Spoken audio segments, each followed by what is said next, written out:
राधे राधे।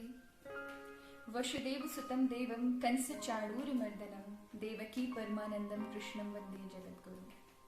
आज भगवान श्री कृष्ण का जन्म महोत्सव है। आप सभी हरि वैष्णव जनों को ढेर सारी शुभकामनाएं, मंगल कामनाएं। यूँ तो भगवान कृष्ण सबके लिए ही प्रेरणा स्रोत माने जाते हैं। हमारी वेखरी वाणी यानी हम जो भाषा का दैनिक जीवन में उपयोग करते हैं, चाहे विश्व भर की कितनी भी भाषा हो, उनको वेखरी एक श्रेणी आती है। 4 श्रेणी है। सबसे ऊपर है परावाणी, फिर पश्चंती, फिर मध्यवा और फिर सबसे नीचे है वेखरी। वेखरी वो वाणी है जो हमारे बोलचाल में उपयोग होती है। उस वेखरी वाणी से वेद को नहीं जाना जा सकता। वो वेद उस वाणी से जाना जा सकता है जिसको ब्रह्म वाणी प्राप्त हो, यानी जिसको परावाणी प्राप्त हो। तो वही परावाणी जिस पर प्रभु की कृपा होती है, उस वेद को तब जाना जा सकता है। उसी वेद को सार रूप में भगवान श्री कृष्ण ने आज के जनमानस के लिए और हमारे लिए उसे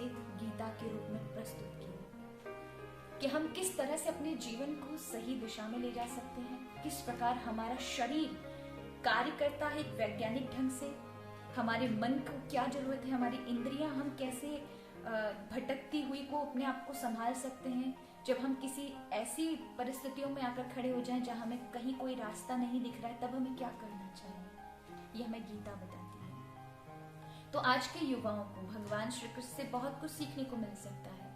उनके चेहरे पे आप हमेशा देखोगे, जब आप विग्रह का दर्शन करोगे तो आप देखोगे उनके चेहरे पर हमेशा मन मुस्कान रहती है, हमेशा शांत चित्त रहते हैं, क्योंकि व्यक्ति के अंदर शांति ही उसकी बुद्धि को सही निर्णय के लिए प्रस्तुत करती है। जब आप शांत रहेंगे, चाहे कैसी भी परिस्थिति है, आपका शांत रहना बहुत आवश्यक है, क्योंकि आप शांत रहेंगे तभी आप कुछ अच्छा कर पाएंगे, तभी आपकी बुद्धि सही निर्णय ले सकती है, सही और गलत के विषय में ऊंची दृष्टि रख सकती है, उन महापुरुषों की तरह जो वो रखा करते हैं। इसलिए भगवान श्री कृष्ण से बहुत कुछ सीखने को मिल सकता है। उनका एक नाम आनंद करना है, यानी आनंद स्वरूप। हम सभी की एक इच्छा है और सभी में एक समान, चाहे वो किसी भी धर्म का हो, किसी भी जाति का, किसी भी श्रेणी का, सबकी एक चाह है और वो है आनंद की।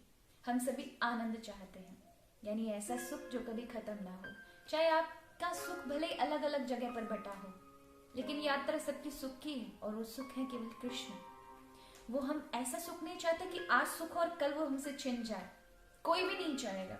क्या आप चाहेंगे? बिल्कुल भी नहीं, क्योंकि वो सुख की तो चाह किसी को भी नहीं है जो टेम्पररी है, कुछ दिन के लिए और फिर दुख में ही डाल दे।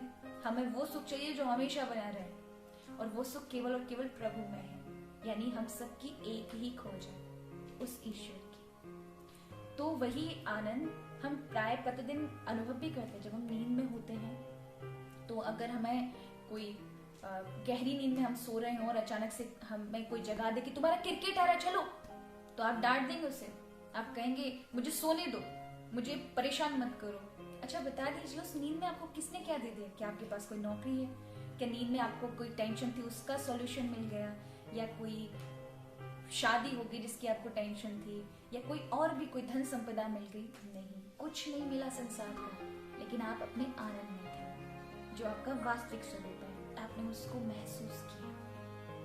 इसलिए जब आप सुबह उठते तो आप कहते हैं मैं बहुत अच्छी नींद सोया, बहुत आनंद आया। वही आनंद की पहचान करने के लिए भगवान जीवन में ये प्रकृति आपको सामना करवाती है दुख से, जिससे आप समझ सकें कि आपका वास्तविक स्वरूप क्या है, हम कौन हैं, किस लिए आए हैं। इसलिए शंकराचार्य ने कहा कस्तम को हम कुत आयातक कामे जननी को मैं तातक। कौन है हम? उस जब तक संकट नहीं आएंगे, कष्ट नहीं आएंगे, दुविधाएं नहीं पड़ेगी, आप नहीं जान पाएंगे कि आप कौन है। इसलिए ठीक उसी तरह से जो एक नन्हा सा बालक होता है, उसकी माँ उस बालक को बहुत सारे खिलौने दे देती है। वो उन खिलौनों में इतना मगन हो जाता है कि माँ को ही भूल जाता है। जब माँ देखती है कि तो खिलौनों में मगन हो गया, तब वो किसी के द्वारा उन खिलौनों को अलग हटवा देती है। जब खिलौने हट जाते तो बालक रोता है, माँ को पुकारता है, और माँ आती है जिम्मेदारी के साथ उसका भरण पोषण करती है। हम भी वही के वही हैं, हम भी भगवान की संतान है। भगवान ने भी संसार रूपी खिलौने हमारे सामने बिखेर दी हैं, कोई धन का, कोई संपदा का, कोई प्रतिष्ठा का, कोई किसी का, कोई रिश्ते का, और हम बस उन्हीं में ही रंग गए, भूल गए कि हमारी माँ कौन है, पिता कौन है, हमारा वास्तविक स्वरूप क्या है। और जब प्रभु उन भौतिक सामानों को हटा देते हैं एक भी, तो हमें तकलीफ होती है, हम रोते हैं, पुकारते हैं। और कई तो उस चीज को समझ जाते कि हम कौन हैं, तो अध्यात्म यात्रा वहां से आरंभ हो जाती है। जो नहीं समझ पाते वो जीवन भर रोते हैं और पछताते हैं। इसलिए वही आनंद स्वरूप जिनकी शरण में ही आनंद मिलता है वो कृष्ण है। इसलिए आज उनका जन्म महोत्सव है।